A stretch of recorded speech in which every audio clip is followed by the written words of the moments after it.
Hello दोस्तों, आपके अपने यूट्यूब चैनल मौर्य मैट्रिक्स में मैं यश मौर्य आप सभी का स्वागत करता हूं।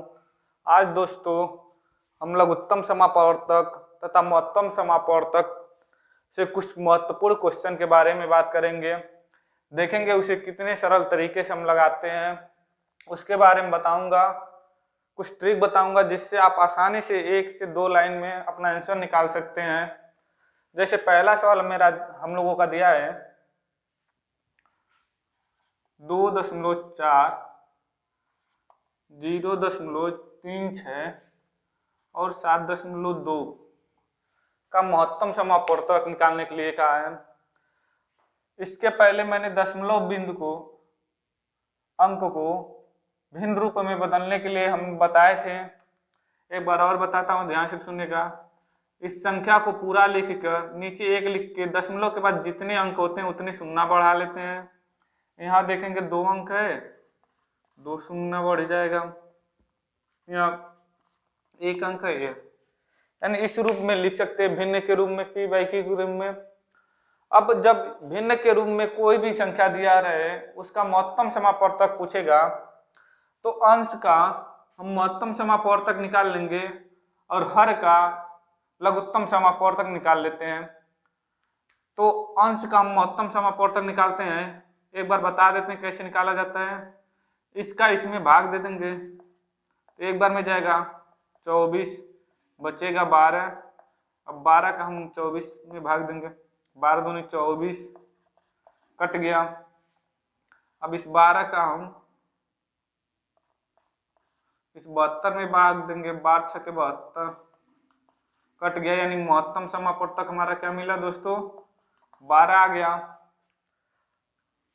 अब लघुत्तम समापवर्तक निकालेंगे।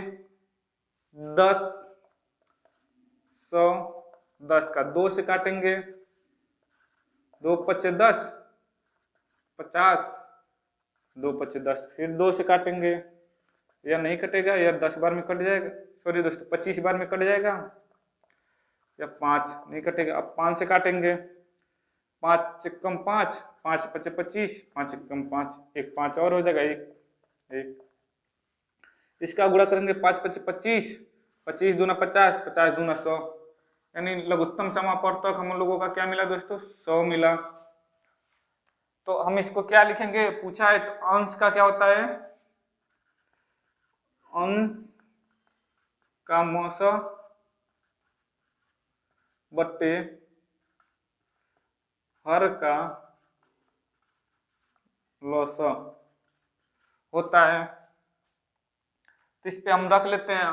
अंश का मौसा कितना है? 12 आया है, हर का लौसा 100 आया। इसमें भाग देंगे तो हो जाएगा 0.12, यही हमारा आंसर हो जाएगा।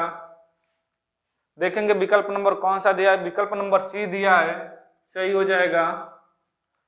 उम्मीद करता हूं दोस्तों यह जो बात हमने बताई है आप लोगों को अच्छी तरह समझ में आ गया होगा। कैसे हम निकालते हैं दशमलव में अगर दिया हो उसका लघु महत्तम समापवर्तक। अगर यही इसका पूछता है लघुत्तम समापवर्तक तो हम अंश का लघुत्तम समापवर्तक निकालते हैं और हर का महत्तम समापवर्तक निकालते हैं और उसको रख देते हैं। यानी अगर इसका लघुत्तम समापवर्तक पूछता तो हो जाता ऊपर अंश का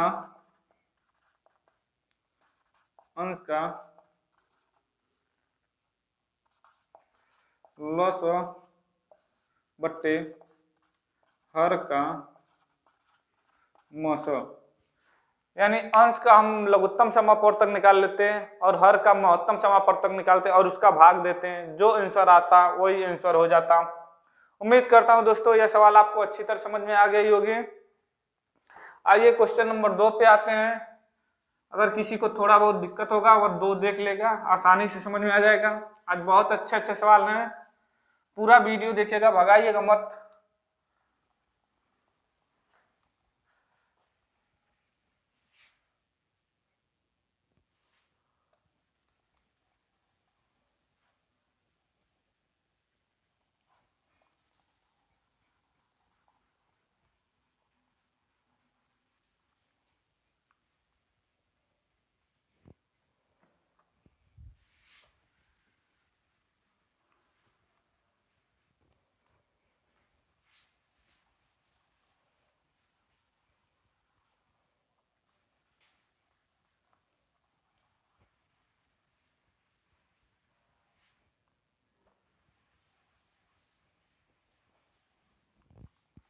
दूसरा क्वेश्चन हमारा दिया है 7/9, 14/15 और 7/10। इसका पूछा है दोस्तों महत्तम समापवर्तक कितना होगा। यानी पूछा है 7/9, 14/15, 7/10 का महत्तम समापवर्तक कितना है। महत्तम समापवर्तक निकालने के लिए हमने बताया है अंश का क्या करेंगे, महत्तम समापवर्तक निकालेंगे। इन सब में महत्तम समापवर्तक निकालेंगे अंश का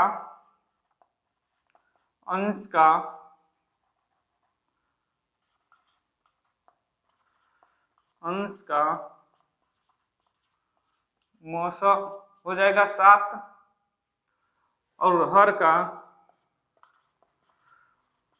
लौसा निकालेंगे तो जो बड़ी संख्या रहती है 15 दूनी 30 हो जाएगा। 30 देखेंगे 9 से भी नहीं कटेगा, 10 से भी नहीं 10 से कट जाएगा लेकिन 9 से नहीं कटेगा। अब 15 तिया 45 करते हैं, 45 करेंगे 9 से कट जाएगा, 10 से नहीं कटेगा, वह भी नहीं होगा। 15 चौको 60 करेंगे जो 10 से कट जाएगा, 9 से नहीं कटेगा। 15 पचे 75 करेंगे, 75 9 से भी नहीं कटेगा, 10 से भी नहीं कटेगा। 15 छक्के 90 यानी 90 लेंगे तो 9 से भी कट जाएगा, 10 से भी कट जाएगा और 15 से भी कट जाएगा। निकाल के एक बार हम आपको दिखा देते हैं। 9, 15, 10, 2 से काटेंगे 9 नहीं कटेगा, 15 नहीं कटेगा या कटेगा 5 बार में। फिर 3 से काटेंगे, 3 त्रिक 9, 3 पचे 15, 5, फिर 3 से, फिर 5 हो जाएगा।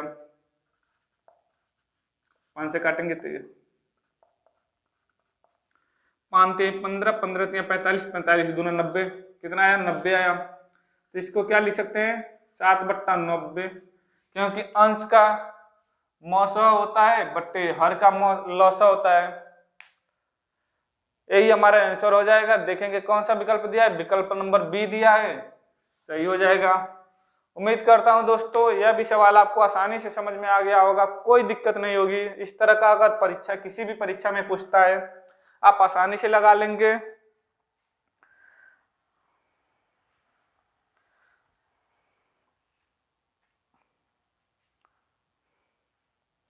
अब क्वेश्चन नंबर हम 3 देखेंगे। बहुत अच्छा सवाल दिया है, देखने में तो बहुत बड़ा है लेकिन देखिए कितने छोटे तरीके से हम उसे सॉल्व करेंगे।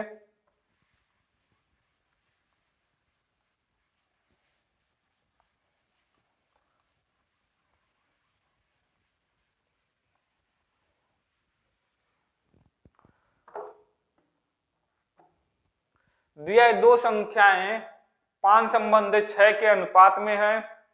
यदि इनका महत्तम समापवर्तक 4 है तो इनका लघुत्तम समापवर्तक क्या होगा। संबंध क्या दिया है दोनों संख्याओं का दोस्तों, 5 संबंधित 6। महत्तम समापवर्तक कितना दिया है 4 दिया है। तो इस तरह अगर पूछ दे लघुत्तम समापवर्तक तो हम क्या करते हैं, इन दोनों का आपस में गुणा करके लिख लेते हैं। तो 5 6 के 30, कितना आया 30 आएगा, और जो मौसा दिया रहेगा इसमें गुणा कर देते हैं। 3 चौको 12, 120, यही हमारा लघुत्तम समापवर्तक हो जाएगा। लघुत्तम समापवर्तक बराबर हो जाएगा 120। आसानी से निकाल सकते हैं। देखेंगे विकल्प नंबर कौन सा दिया है, विकल्प नंबर सी दिया है, सही हो जाएगा। जब भी दो संख्याएं दिया रहे अनुपात में और उसका महत्तम समापवर्तक देगा, लघुत्तम समापवर्तक पूछेगा तो उस अनुपात का आपस में गुणा कर देंगे और जो महत्तम समापवर्तक दिया रहेगा उसका आप गुणा कर लेंगे, जितना आएगा वही हो जाएगा उसका लघुत्तम समापवर्तक। उम्मीद करता हूं दोस्तों यह भी सवाल आपको आसानी से समझ में आ गया होगा, कोई दिक्कत नहीं होगी। अगर इस तरह का सवाल आपसे पेपर में पूछता है तो आप आसानी से लगा सकते हैं। क्वेश्चन नंबर 4 पे देखते हैं। क्वेश्चन नंबर 4 दिया है दो संख्याओं का महत्तम समापवर्तक तथा लघुत्तम समापवर्तक 8 और 48 है। यदि इनमें से एक संख्या 24 हो तो दूसरी संख्या क्या होगी। क्या दिया है दोस्तों, महत्तम समापवर्तक 8 दिया है महत्तम समापवर्तक 8 दिया है, लघुत्तम समापवर्तक दिया है हमारा 48, पहली संख्या दिया है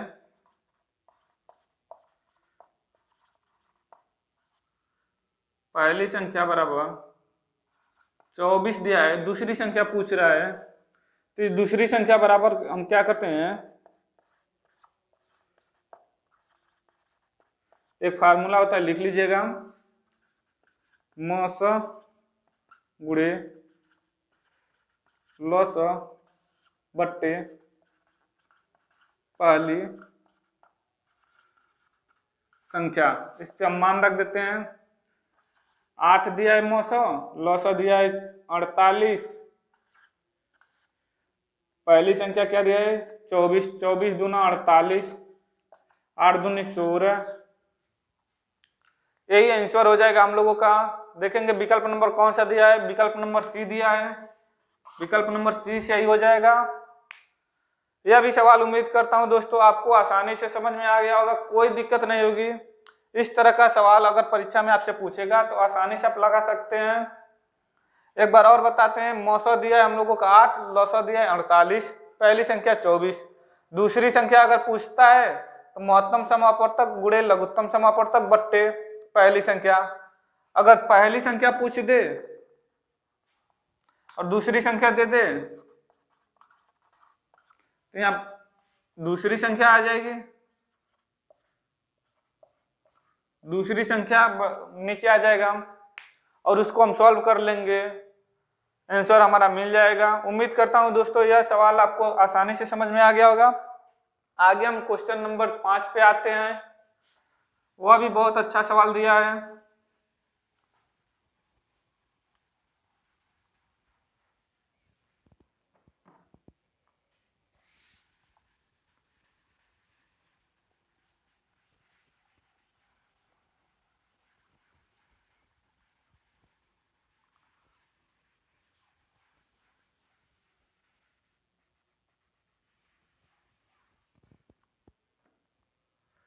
पांचवा सवाल दिया है 12 के दो गुणजों लघुत्तम गुणजों का रहेगा दोस्तों, यहाँ पे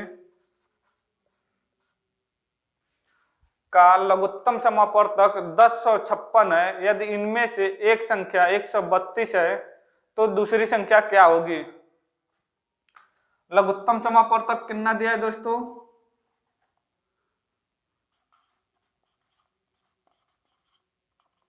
1056 और किसका गुणज दिया है 12 का। 12 के गुणज दोनों है, दोनों संख्याएं किसकी हैं 12 के गुणज है, यानी 12 के गुणज कैसे कह सकते हैं 24 होगा, 36 होगा, 48 हो जाएगा, यही गुणज होते हैं ना दोस्तों जो 12 से कट जाए। तो जब 12 का गुणज दिया है तो महत्तम समापवर्तक क्या हो जाएगा हम लोगों का 12 हो जाएगा, या 12 से हो जाएगा। और पहली संख्या क्या दे दिया है उसमें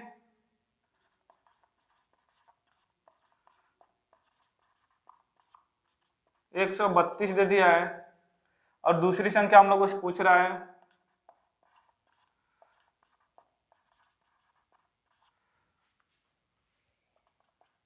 अभी हमने एक फार्मूला बताया था, जब इस तरह दे दे 12 के गुणज तो उसका जो जिसका गुणज दिया रहेगा वही उसका मौसा हो जाता है, यानी महत्तम समापवर्तक हो जाता है। तो हम लोगों को लघुत्तम समापवर्तक पता चल गया, महत्तम समापवर्तक पर पता चल गया, और उसके बाद पूछ रहा है और पहली संख्या है भी पता है, पूछ रहा है दूसरी संख्या, तो दूसरी संख्या बराबर एक फार्मूला हम अभी बताए थे, आप लोगों को याद होगा, दूसरी संख्या बराबर होता है मौसौ गुणे लौसौ बट्टे पहली संख्या।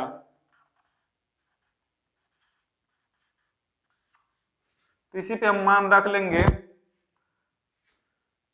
मौसौ हम लोगों का 12 हो गया, लघुत्तम समापवर्तक 1056 हो गया, पहली संख्या 132 हो गया। इसको काटेंगे हम 12 से, 12 कम 12, 12 कम 12, 11 बार में कट जाएगा।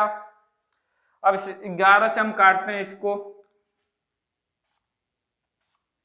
11 9 99, 105 में से 99 कटेगा, 6 बचेगा, 11 6 66, यानी 96। दूसरी संख्या क्या हो जाएगी, 96 हो जाएगा।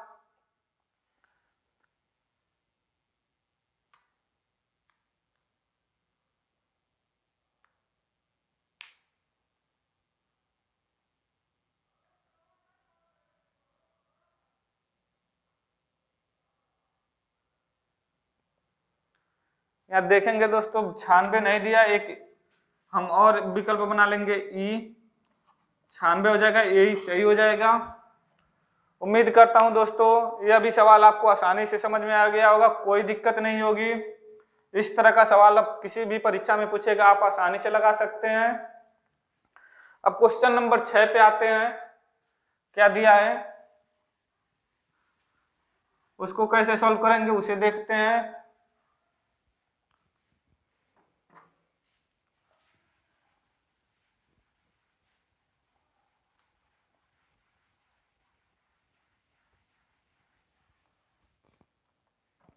क्वेश्चन नंबर 6 दिया है, दो संख्याएं 3 संबंध 4 के अनुपात में है तथा इनका लघुत्तम समापवर्तक 84 है, इनमें से बड़ी संख्या कौन सी होगी। संबंध क्या दिया है दोस्तों,